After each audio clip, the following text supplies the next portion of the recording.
তো বন্ধুরা সবাই কেমন আছে? আশা করি সবাই ভালো আছে। তো আমরাও ভালো আছি। তো তোমাদের সঙ্গে আজকে আবারও একটা ভিডিও নিয়ে চলে আসলাম। তো আজকের ভিডিওটা হচ্ছে আমাদের জলখাবার। তো আমরা জলখাবারে কী করি সেটাই দেখো। তো আমরা জলখাবারে আজকে করব রুটি আর পায়েস। তো বন্ধুরা তোমাদের সঙ্গে সেটাই শেয়ার করবো। তো চলো এখন রান্নাঘরে যাওয়া যাক। তো বন্ধুরা চলো এখন দুধ নিয়ে রান্নাঘরে যাওয়া যাক। তো ফাইনালি আমি রান্নাঘরে চলে আসলাম। এদিকে গ্যাসটা আমি ধরাই দিব। তো ফ্রাই প্যানটা এখানে বসাই দিলাম। তো ফ্রাই প্যান এদিকে বসাই দিয়ে আমি চালটা ধুয়ে আসবো বন্ধুরা। না এদিকে আস্তে আস্তে দুধটা আমার গরম হয়ে যাবে। তো দেখো আইসা দিকে আমার দুধ উতলে পড়ছে। তো ফাইনালি আমি চালটা ধুয়ে আসার পর এখন দুধের মধ্যে দিয়ে দেবো। আর আরও একভাবে রান্না করা যায়, সেটা এভাবেই আজকে রান্না করলাম। পরের দিন অন্যভাবে রান্না করে দেখাই দেবো। তো তোমরাও এইভাবে রান্না করো, অবশ্যই খাইতে টেস্টি লাগবে, ভালোই লাগবে। আর বন্ধুরা কী আর বলি, ভিডিও বানা যে এত অসুবিধা না, কি বলে কিছু বলার নেই। অন্য দিন বলে দিব। তো দেখো এদিকে অনেকটা জাল হয়ে গেল। এদিকে আমি তেজপাতাটা দিয়ে দিলাম। তো আমাদের ঘরে তো কিছু ছিল না আর কিছু, সেই জন্য আর কিছু দেওয়া হলো না। তো এদিকে জাল অনেকটা হয়ে গেল। তো আমি অনেক দিন থেকে ভাবতেছি যে পায়েস আর রুটি বানিয়ে খাবো, কিন্তু আমার বানিয়ে খাওয়া হচ্ছে না। তাই ভাবলাম আজকে জলখাবারে পায়েস আর রুটিটা বানিয়ে নিই। তো দেখো একদিকে পায়েস বসাই দিয়েছি আর একদিকে রুটি বসাই দিয়েছি, কারণ সকালের খাবার তো একটু তাড়াতাড়ি করতেই লাগবে। তোমার দাদাভাই তো আবার কাজে চলে যাবে, সেই জন্য তাড়াতাড়ি করার জন্য দুটা গ্যাসের মধ্যেই বসাই দিয়েছে। একদিকে রুটি ভাজতেছে আর একদিকে পায়েস করতেছি। কিন্তু তোমার দাদাভাই তো তাড়াতাড়ি কাজে চলে যায়। তো বন্ধুরা দেখো ফাইনালি আমার রুটিটা কত সুন্দর হয়ে গেছে। রুটিটা পুরো ফোলা ফোলা হয়ে গেছে।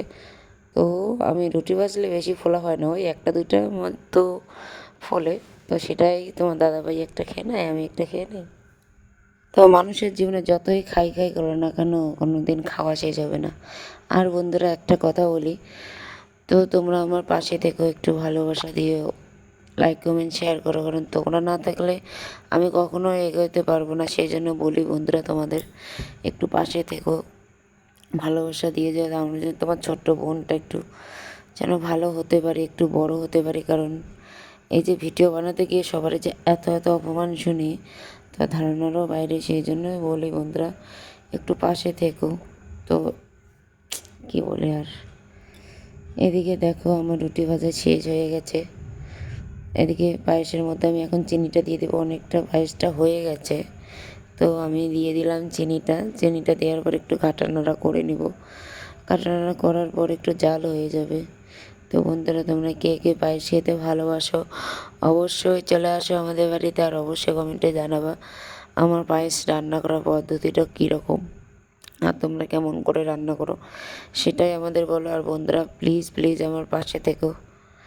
তোমরা পাশে না থাকলে কখনোই আমি বড় হতে পারবো না। বন্ধুরা পাশে থেকো।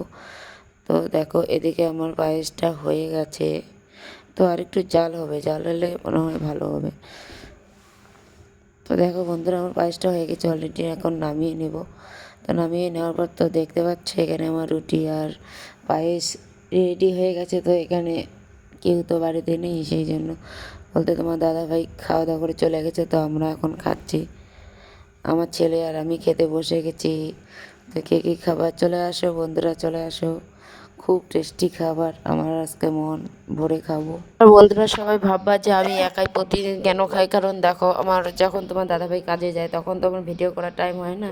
সেই জন্য আমি একাই খাই, যখন তখন ভিডিও করি। তো দেখো আমি এখন ফোলা ফোলা রুটিটা খাচ্ছি। তোমার দাদাভাই একটা খেয়েছে আর আমার ছেলেকে খেতে বলতেছে, সে খাইতেছে না। তো কী বলে, আমার ছেলে কিছুই খেতে চায় না, কিছুই না, আর এত দুষ্টু ধারণারও বাইরে। তো বন্ধুরা অবশ্যই আমার পাশে থেকো, লাইক কমেন্ট শেয়ার করো। তো আবারও দেখা হচ্ছে তোমাদের সঙ্গে আলাদা কোনো ভিডিওতে। তো ততক্ষণে ভালো থেকো, টাটা বন্ধু।